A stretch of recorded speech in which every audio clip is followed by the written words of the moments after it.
Hi guys, welcome back to The Simone Show. Go ahead and like, comment, subscribe, share. Let me know what you guys think of the video. Let me know, if you guys have experienced anything like what I am going to be speaking about today. So as you saw, the title of this video is Keep Telling a Peasant He's a King and Eventually He'll Believe You. Have you ever looked at a particular person and wondered how they were possibly controlling and manipulating a group of people or a specific person so much? Then when you sat and analyzed the situation, realize that those people that they're controlling or that person that they're controlling set up essentially an environment for them to rule in, even though that is not what they were blatantly trying to do when they first entered the scene.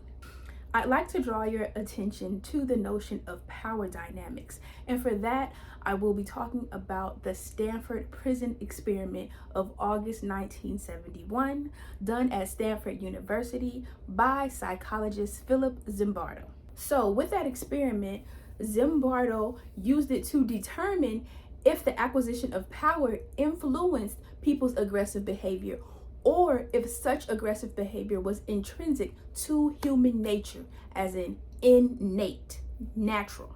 So in this experiment, they used all college students, and they made sure that none of them had a criminal background first throughout interviews, and made sure that none of them were had psychological difficulties. So they paid them $15. This was 1971. In 2022, that would be about $107. So something with the experiment that they wanted to know was the relationship between prison guards and prisoners. And they wanted to know if their relationships were shaped more by the prison environment or by the guards' specific personalities. Again, they used college male students, and the experiment was supposed to last for 1 to 2 weeks. So if you've heard about this experiment before, you know it went wild, okay? It was a voluntary experiment, and so they chose who was playing the role of the prison guards versus the prisoners by a coin toss, just to ensure that it was random. So there were 9 prisoners and 9 prison guards, 9 or 12. It got so bad that one student needed to leave within 36 hours of the experiment starting. He started to exhibit uncontrollable crying, and he had to go to, he had to receive psychological help. So the experiment also brought in a fake parole board for the prisoners to plead their case to about being released. And another one of the students in the meeting began crying, and he wanted to, they essentially told him that they thought he needed to leave, and he refused because he didn't want the other prisoners to think that he was like a snitch. Like, he didn't want the other prisoners in there to think less than of him. And Zimbardo, who himself said that he got caught up in playing the role of the superintendent and essentially forgot his role as a psychology researcher, said to the young man, you're not really in prison, right? It's a voluntary experiment and you can leave whenever you want. And it was documented that the young man opened his eyes as though he were waking up from a trance, and as though he had forgotten that he was voluntarily there and could leave whenever he wanted. So I want to take you guys back. So let me just finish. The experiment ended up only lasting 6 days because a new PhD graduate, Christina Maslach, came in there and was talking to Zimbardo like, you see what's going on? It's looking crazy in here. And then he had to snap out of reality and realize that he was acting as a superintendent and not a psychologist, and ended it at 6 days because it wasn't going well for the students who were chosen to be prisoners.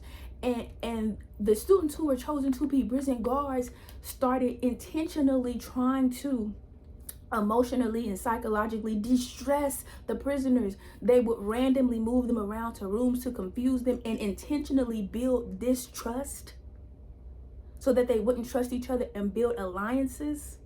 These were all college students.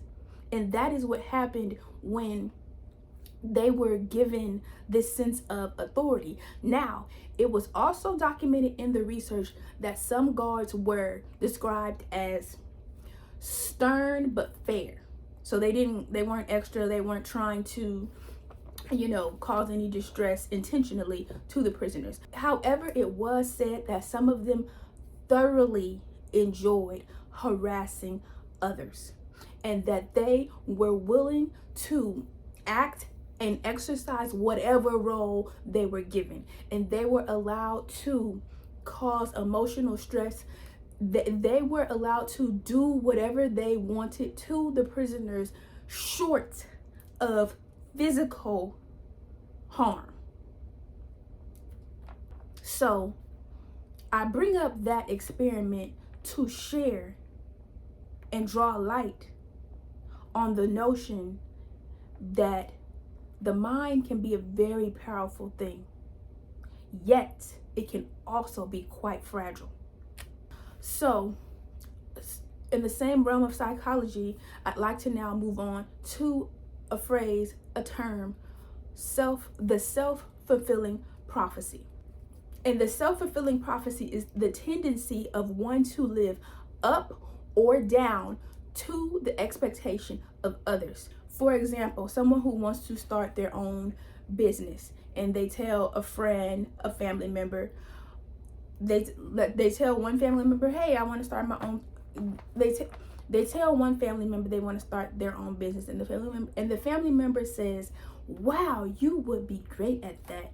Keep going. I know you can do it. I know it's going to do so well. And they do it because something about that conversation that in their mind pushes them to and motivates them to go after that goal and live up to that expectation. Similarly, if that same family member were to say, you don't be stupid, you really think you could do something like that, and they internalize that statement and live down, so to speak, to that expectation. One more psychological term I'd like to draw your attention to is groupthink, which psychologist Irving Janis did some research on in 1972. Okay, in the 70s, they were very curious people. Okay, so his definition of groupthink is the mode of thinking that persons engage in when concurrence seeking becomes so dominant in a cohesive group that it leads to override realistic appraisal of alternative courses of action. So that basically means that in a group, that groupthink can be when members of a group, it's more important for them to be agreeable or agree with one another than to accept that there's a realistic possibility that essentially they're wrong.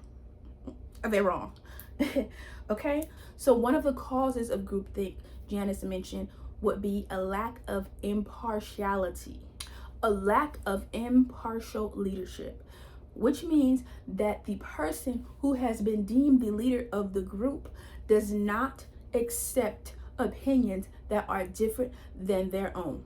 They fail to seriously consider opinions that differ from their own. And they can often overpower group members' opinions that oppose theirs.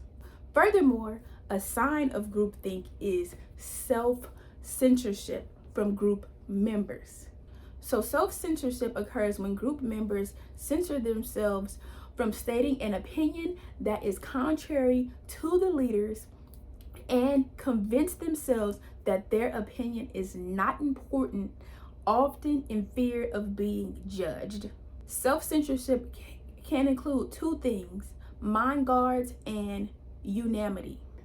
So mind guards occur when members of the group appoint themselves as protectors of the leader and dismiss any opinions that go against the popular opinion of the leader. Unanimity is when members of the group may be thinking of an opinion that is contrary to what the leader says, but due to the fact that other group members haven't said anything contrary, they assume that they are the only one with an opposing opinion and thus continue to self-censor themselves. So I say all that to say that oftentimes the person who's been appointed the leader is not truly capable of leading and not truly leading. However, since the group of members treat them as though they are a leader, they fill the shoes of a leader for that group. And oftentimes it can be quite comical to be an outsider watching those dynamics occur, because it's really a joke, honestly. The person who has been appointed as leader of these people, their role, their role is so fragile if you really look at it, because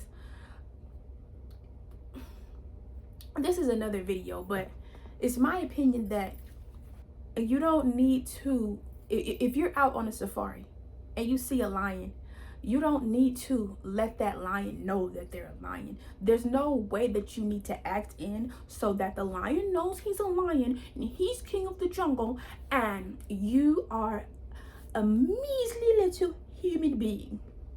No, when you see a lion, you act right, like, oh, safari leader, the lion is getting kind of close.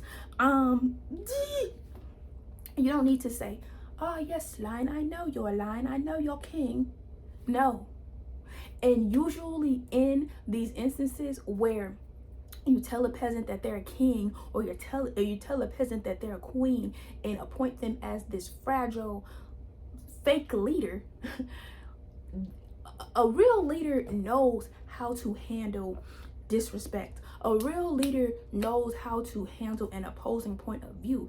And truthfully, a real leader appreciates an opposing view and gets tired of people constantly kissing their butt and not sharing their true, real opinion.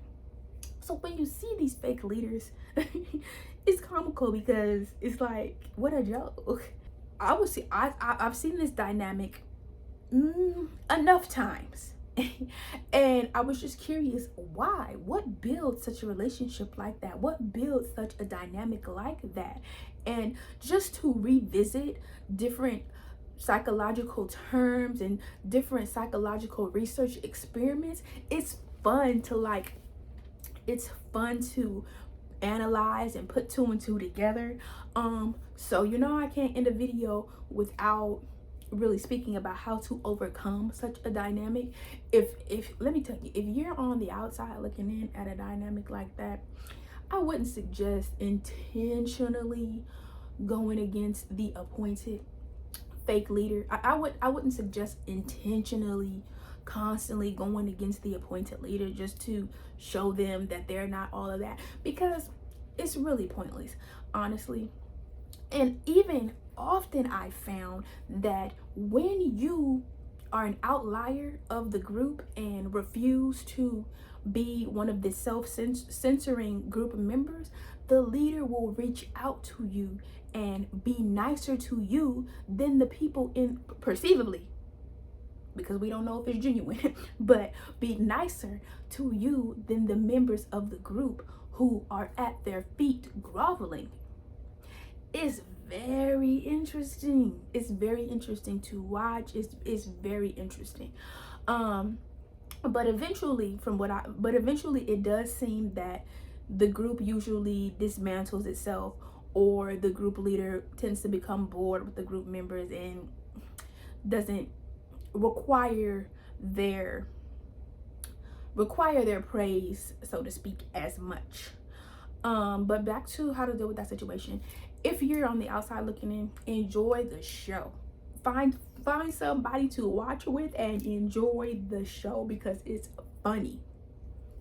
Now, if you've watched this video and found that you're one of those group members, some self-reflection would probably be nice to do, and figure out why you allowed this person to play the role of a leader. Because oftentimes, I would say it's 50-50. Half of the group is really in awe of this person, thinking that they're just wonderful and they're so smart and they just want the best for them. And the other half is secretly like, they're half and half. They think that this person is great, but they also allowed themselves a little bit to peek behind the curtain. It was a sweaty day, and their rose-colored glasses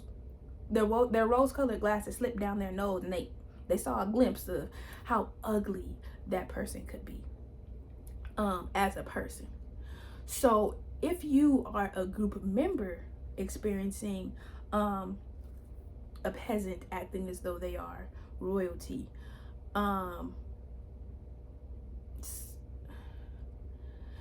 it goes back to my previous video of people pleasing. Fear of man is a snare. Like at a certain point, you need to not be okay with being taken advantage of, with being mistreated, with being disrespected. At a certain point, you need to exercise being an assertive whole person. Perhaps that might look like therapy. Perhaps that might look like listening to people who help guide you spiritually and mentally on YouTube.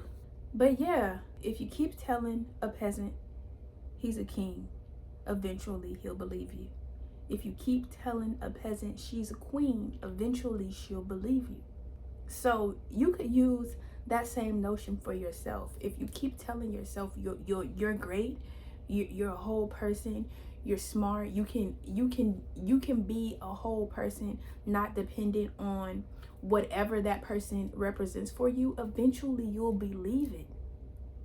And then you can become it. And write down these goals. Habakkuk 2:2 says, write down the vision, write down the goal, and you will run to it. Okay? So write down your goals for yourself and take time to journal. You can journal about how that person makes you feel. You can journal about your thoughts on why you allowed them to make you feel that way. Like why you allowed that type of person into your world. Why you allowed yourself to act that way with you. Why you allowed yourself to act that way with that person. And it also may require forgiving yourself and not being mad at yourself for letting it go on for years. Because nature versus nurture, that could have been the environment you grew up in. Needing to prove yourself to your parents, needing to prove yourself to your aunt and uncle, needing to prove yourself to your teachers, needing to prove yourself to whoever you grew up with, and never being enough.